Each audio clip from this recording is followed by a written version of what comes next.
नमस्कार, तेज हरियाणा की फटाफट 25 खबरों के बुलेटिन में आपका स्वागत है। यदि आप पहली बार चैनल पर आए हैं तो चैनल को सब्सक्राइब जरूर करें और कमेंट बॉक्स में अपने डिस्ट्रिक्ट और अपना नाम जरूर लिखिएगा। सबसे पहले पिछले कुछ दिनों से बुलेटिन ना दे पाने की मैं माफ़ी चाहता हूं। कुछ ज़रूरी कामकाज और टेक्निकल दिक्कत से हम नहीं आ पाए, इसलिए आपसे क्षमा प्रार्थी हैं।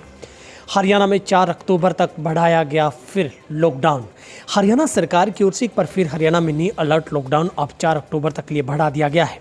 इस बार कॉलेज और पॉलिटेक्निकल संस्थान कोविड-19 संक्रमण की गाइडलाइन के मुताबिक शर्तों के साथ खोले जाएंगे। खास बात यह कि 20 सितंबर की सुबह सोमवार को मिनी लॉकडाउन सुबह 5 बजे समाप्त हो रहा था।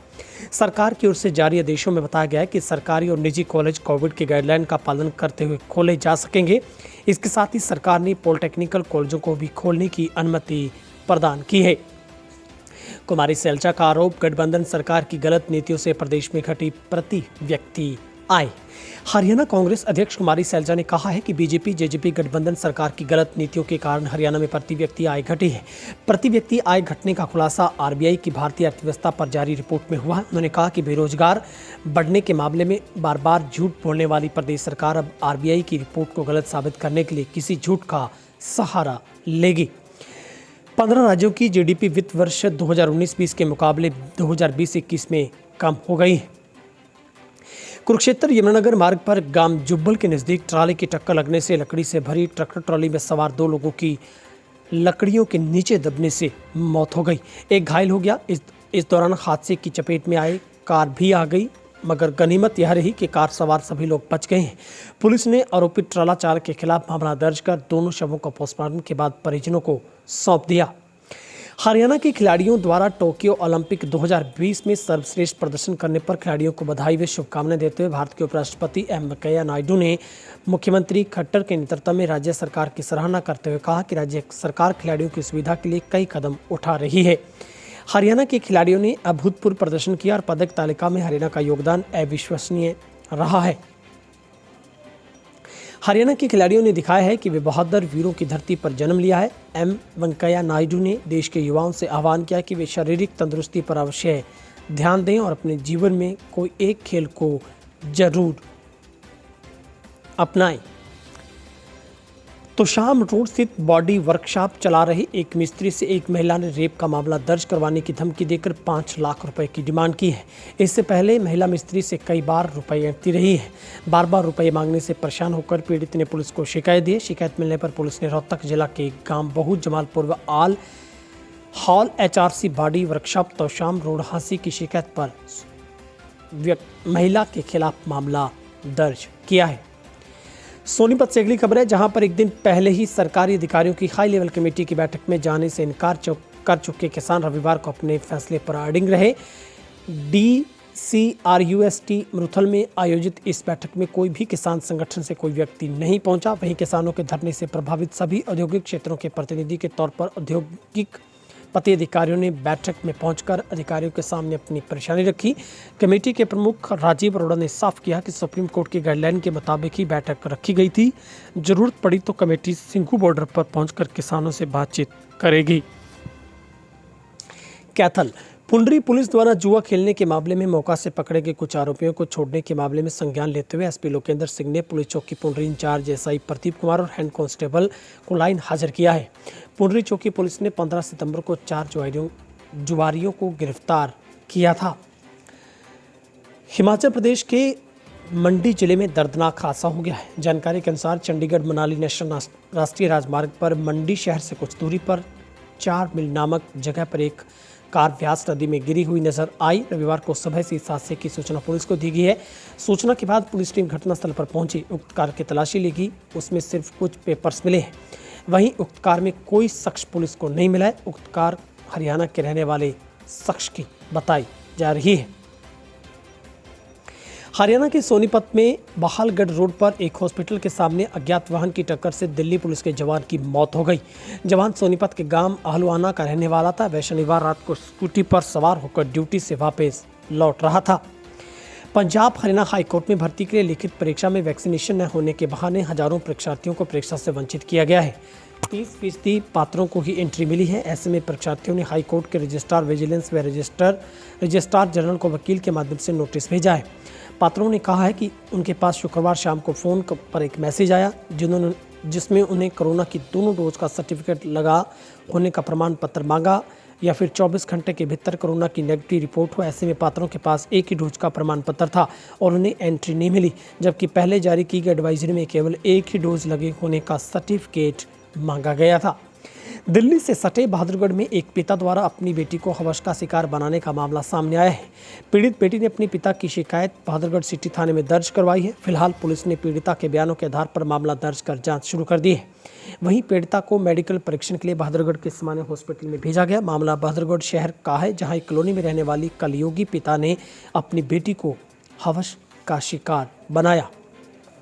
हरियाणा के रोहतक जिले में शहर के आर्य नगर क्षेत्र में शनिवार दिन दिहाड़े ज्वेलर्स की दुकान में हुई लाखों की लूट के मामले में पुलिस को बड़ी सफलता हाथ लगी है। मामले की गंभीरता को देखते हुए पुलिस ने त्वरित कार्रवाई करते हुए चंद घंटों में ही वारदात को अंजाम देने वाले 3 बदमाशों को गिरफ्तार किया है। पुलिस ने बदमाशों को सोमवार को कोर्ट में पेश कर रिमांड पर लेगी।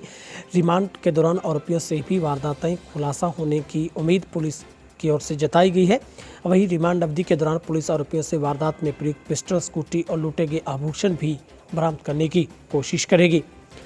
आखिर काफ़ी जद्दोजहद के बाद पंजाब का सीएम प्रकरण सुलझ गया है, लेकिन कांग्रेस के लिए एक और नई चुनौती खड़ी हो गई है, क्योंकि पंजाब के प्रकरण को देखकर हरियाणा कांग्रेस में हुड्डा विरोधी धड़ा सुलझ गया है। अब हरियाणा कांग्रेस में चर्चाओं का दौर गर्म हो गया है।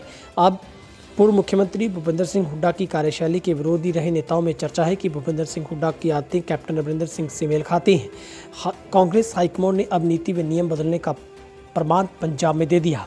इसको हरियाणा में भी जारी रखा जा सकता है। सूत्रों की माने तो कहा जा रहा है कि कैप्टन का हाल देखकर हुड्डा का व्यवहार बदलेगा या विरोधी धड़ी की जद्दोजहद करनी पड़ेगी। हरियाणा के रोहतक जिले में मकड़ोली टोल के पास 3 दिन पहले 16 सितंबर की रात को रेवाड़ी की बावल नगर पालिका के सरकारी कर्मचारियों से लूटपाट की गई थी। मामले में पुलिस के हाथ बड़ी सफलता लगी है। पुलिस ने 3 बदमाशों को गिरफ्तार कर लिया है। हरियाणा के कैथल जिले में 17 साल का सौरभ प्योदा नहर में डूब गया। वो परिवार के साथ नहर में गणेश विसर्जन करने गया था, लेकिन पांव फिसलने से नहर में गिर गया और गहराई में पहुंच गया। 21 घंटे बीतने के बाद भी उसका कोई सुराग नहीं मिल पाया है। हरियाणा के रेवाड़ी जिले में दिल्ली जयपुर हाईवे पर हुए सड़क हादसे में दंपति की मौत हो गई। हादसा बनीनपुर चौक के ट्रक के बाइक को पीछे से टक्कर मारने से हुआ। दोनों मृतक रेवाड़ी रेलवे स्टेशन जा रहे थे। मृतका का कांस्टेबल भर्ती का पेपर था। कसोला थाना पुलिस ने दोनों शवों को कब्जे में लेकर कार्रवाई शुरू कर दी है। दिल्ली चिल्ली गांव में स्वास्थ्य विभाग की ओर से बनाए गए अस्थायी हॉस्पिटल में आसपास के लोग भी अपने बच्चों को इलाज के लिए लाने लगे। रविवार को हॉस्पिटल में 41 लोग इलाज के लिए आए, जिसमें से 39 लोग बुखार से पीड़ित मिले हैं। इनमें से 19 मरीजों की मलेरिया की स्लाइड बनाई गई, 20 के डेंगू के सैंपल लिए गए हैं। सरकार ने पहली से तीसरी कक्षा तक के सरकारी और प्राइवेट स्कूलों को 20 सितंबर से खोलने का फैसला लिया है। स्कूलों में इन कक्षाओं को शिक्षा विभाग द्वारा जारी SOP की पालना करते चलाया जाएगा। जहां पर आपको बता दें कि 6ठी से 12वीं तक की कक्षाओं को 23 जुलाई से शुरू किया गया था। चौथी और 5वीं की कक्षाओं को 1 अगस्त से खोला गया। अब सोमवार से पहली से तीसरी तक की कक्षाएं शुरू होंगी। बिजली मंत्री चौधरी रणजीत सिंह चौटाला ने कहा है कि कांग्रेस बहुत बड़ी पार्टी थी, मगर गलत निर्णयों से पीछे जा रही है। वर्ष 2017 में कैप्टन अमरिंदर सिंह के नाम पर ही पंजाब में कांग्रेस को वोट मिले थे, किसी और के नाम पर वोट नहीं थे। पंजाब में जैसे ही कैबिनेट बनेगी, कैप्टन अगले दिन बगावत करेंगे। उन्होंने कहा कि कांग्रेस अब ऐसी सेना होगी जिसका कोई सेनापति नहीं है। ऐसी सेना की स्थिति भेड़ बकरियों के झुंड के जैसे हो जाती है। कांग्रेस खत्म हो रही है, बिखराव में जा रही है। पंजाब में मचे सियासी घमासान के बाद मुख्यमंत्री कैप्टन अमरिंदर सिंह ने आज अपने पद से इस्तीफा दिया। उसके बाद कैप्टन के इस्तीफे राजनीतिक टिप्पणियों पर भी आनी शुरू हो गई है। कैप्टन के इस्तीफे के बाद हरियाणा के गृह मंत्री अनिल विज ने ट्वीट के माध्यम से इसका जिम्मेदार नवजोत सिंह सिद्धू को बताया। ट्वीट में लिखा, कैप्टन अमरिंदर सिंह ने पंजाब के मुख्यमंत्री पद से त्याग पत्र दिया। इसकी पटकथा तो उसी दिन लिख ली गई थी जिस दिन नवजोत सिंह सिद्धू को कांग्रेस में प्रवेश हुआ था। कुंडली बॉर्डर पर एक और किसान ने दम तोड़ दिया। मृतक किसान जयसिंह लुधियाना का रहने वाला था। किसान की मौत की सूचना के बाद पुलिस मौके पर पहुंची और मृतक किसान जयसिंह के साथियों के मुताबिक वो ठीक ठाक था, चाय पी और बैठ गया, लेकिन हृदय गति रुकने की वजह से उसकी मौत हो गई। हरियाणा की विभिन्न अनाज मंडियों के कमीशन एजेंटों ने निसिंग के कुछ राइस मिलर्स द्वारा धान खरीद की आड़ में करीब 1200 करोड़ की धोखाधड़ी का मामला 6 सालों से चल रहा है। पीड़ित आड़ती संघ के सैकड़ों आड़ती 27 एफआईआर के बावजूद अपने पैसों की रिकवरी को तरस रहे हैं। वहीं पुलिस ने कार्रवाई नहीं की तो मामला गृह मंत्री तक पहुंच गया है। उनके दरबार में कई बार हाजिरी लगाई, लेकिन मामला जस का तस है। पीड़ितों के धोखाधड़ी के साथ 7 आरोपितों द्वारा जान से मारने की धमकी देने के भी आरोप और पीड़ित आड़ती संघ के मनीष मलिक तमाम लोगों ने बताया है कि निसिंग के नव ज्योति एग्रो फूड मिल पर राजेंद्र सुशील व अन्य सिंगला पर आरोप है कि इस दौरान राजेंद्र सिंगला ने उन्हें नवज्योति एग्रो फूड व ताराचंद राइस मिल में सुशील सिंगला की तीसरी फर्म केटीसी फूड बनाकर आड़ती से ठगी का खेल खेला।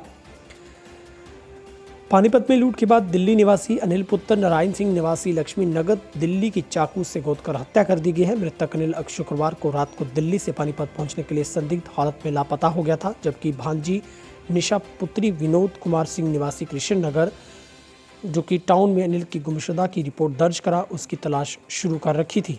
जानकारी के मुताबिक रविवार की सुबह थाना सदर पुलिस को सूचना मिली कि बाबरपुर अनाज मंडी के पास नाले के किनारे एक व्यक्ति का शव पड़ा है। पश्चिमी यमुना नहर के हमीदा हेड पर रविवार सुबह अपने मामा की अस्थियां विसर्जित करने गए युवक नहर में डूब गया। इस दौरान नाव में सवार होकर गोताखोरों समेत 6 लोग उसकी तलाश करने नहर में उतरे तो उनकी पानी की तेज बहाव में किश्ती पलट गई और वह भी नहर में डूब गए, मगर मौके पर मौजूद लोगों ने नाव पलटने से डूबे 4 लोगों को पानी से बाहर निकाल लिया, लेकिन नाव चालक समेत 2 लोग पानी में बह गए जिनका कोई सुराग नहीं मिला है। भारत निर्वाचन आयोग ने वोटर लिस्ट से संबंधित तमाम दिक्कतों को घर बैठे दूर करने के लिए एक मोबाइल ऐप जारी किया है। वोटर हेल्पलाइन मोबाइल ऐप नाम से इस मोबाइल ऐप के जरिए नागरिकों को वोटर लिस्ट में नाम दर्ज करवाने, उनमें संशोधन करवाने, एक ही विधानसभा के किसी अन्य भागों में स्थानांतरण या एक विधानसभा से दूसरे विधानसभा में स्थानांतरण या चुनाव प्रक्रिया में शामिल होने वाले उम्मीदवारों को जानने व चुनाव के नतीजे जानने की सुविधा मिलेगी। हरियाणा स्कूल शिक्षा बोर्ड की ओर से एक नया प्रस्ताव निजी स्कूल संचालकों के लिए नया सरदर्द खड़ा हो गया है। खासतौर पर सीबीएसई और बाकी बोर्ड के तहत स्कूल चलाने वाले संचालकों में इस प्रस्ताव को लेकर अभी से ही नाराजगी देखी जा रही है। दूसरी तरफ हरियाणा शिक्षा बोर्ड भिवानी के चेयरमैन का कहना है कि इस संबंध में किसी को कोई आपत्ति है तो अपनी बात सीधी कह सकता है। इसमें कोई भी अंतिम फैसला सरकार को लेना है। पूरा मामला 8वीं बोर्ड की 1 दशक बाद शुरू होने जा रही परीक्षा को लेकर तैयार किए गए प्रस्ताव से संबंधित है। फिलहाल हरियाणा की टॉप 25 खबरों के बुलेटिन में आज के लिए इतना ही। यदि आप पहली बार चैनल पर हैं तो सब्सक्राइब जरूर करें। आप सबका दिन शुभ रहे। शुक्रिया।